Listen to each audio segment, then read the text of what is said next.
Makadi mama. Para makadiyo. Ndiri nani? Pane mamwedzi andiri kungonzwa. Vamwene vachingoti hausisiri muroora wangu tsvaga vamwene.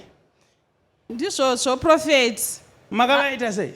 Handitozivi kuti mai ndakavatadzirei. Handizivi. Vakangotaura mazwi aya from now. Vakangofona vakati hausisiri mukadzi wemwana wangu, hausisiri muroora wangu, handisisiri vamwene vako, tsvaga vamwene.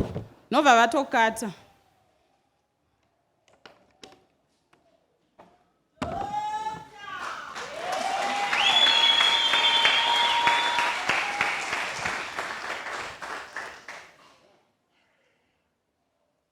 Now mama, ko imimi vana venyu vanga vasina kubva here kuholiday paChristmas?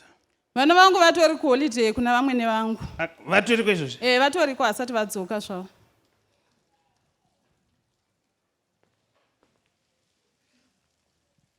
Now, kana makutaura, pane nyaya dzamakambotaura here vana varipo neshamwari yenyu? Sekutaura neshamwari, munhu waMwari munongotaura. Nyaya dzakawanda, nyaya dzakasiyana, tinotaura chaizvo. Nokuti tiri kuona rimwe zuva muchitaura neshamwari yenyu mukamuti amwene vangu vanoroya. Saka pane mwana ari kukumusha akataurira mwene kuti mama vaiti muri muroya. Munodya. Pakaipa. Handamboziva shuwa. Vana vanoparira. Vana vanoparira. Vanoparira zveshuwa. Handinamboziva kuti mwana angazvitora akatozonoudza mai. Handina chokwadi Prophet. Saka ivo vari kutotika, saka ivo uri kunditi unoroya. Saka ndisiya tsvaga vamwene.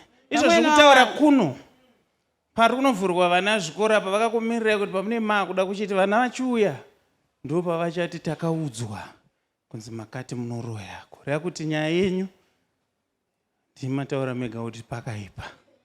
Pakaipa Prophet. Ndotokumbirawo munhu waMwari mundibatsirewo. Ndoda kuramba ndichiyanana navamwene vangu asi handambokonana navo. Mune muchida kuyanana navasi muchiva nyaya zvenyu? Zvinowanikwa.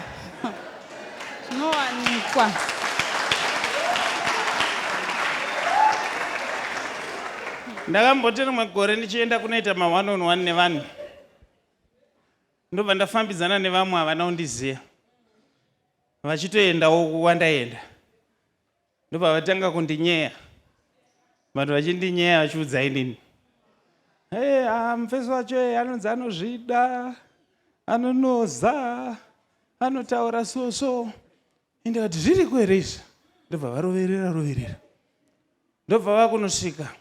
Zvikanzi koi muri kuenda kumurika? Ndopa ndiri kuenda webaba. Ndakangoenda chinyararire.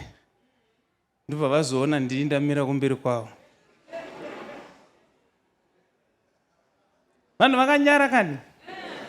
Kunge imbuka ya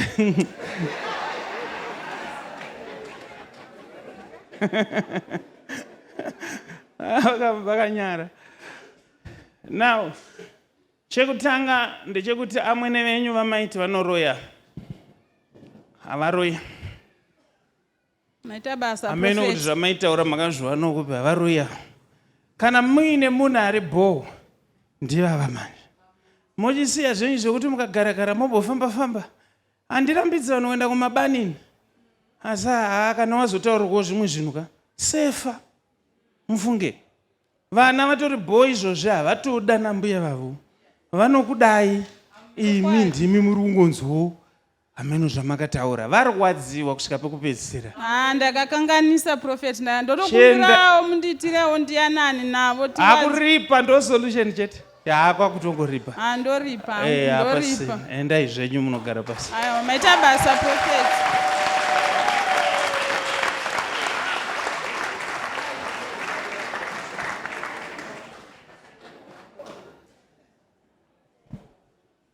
Ndiani munhu mukuru angada kutibatsirawo kuti zvinoitwa sei kana zvadaro? Asi mungatitaurirawo kuti kana shoko rasvika panoitwa sei? Amwene ndindatonyewa. Saka nyaya yekuti wanyewa inongoda kuripa sematauro enyama ita Prophet. Nokuti vana vapinda vanosimudzirwa mhepo. varoverei maoko. Ndanga ndichifunga kuti pamwe ndinenge ndapotsaka inopera nekuripwa. Dzimwe nyaya dzinotogadzirisana nevanhu vawakanganisira. Wenda unoripa vachiri vapenyu, nekuti kuzoda kunoti tiruturiwo vasisipo zvakaoma.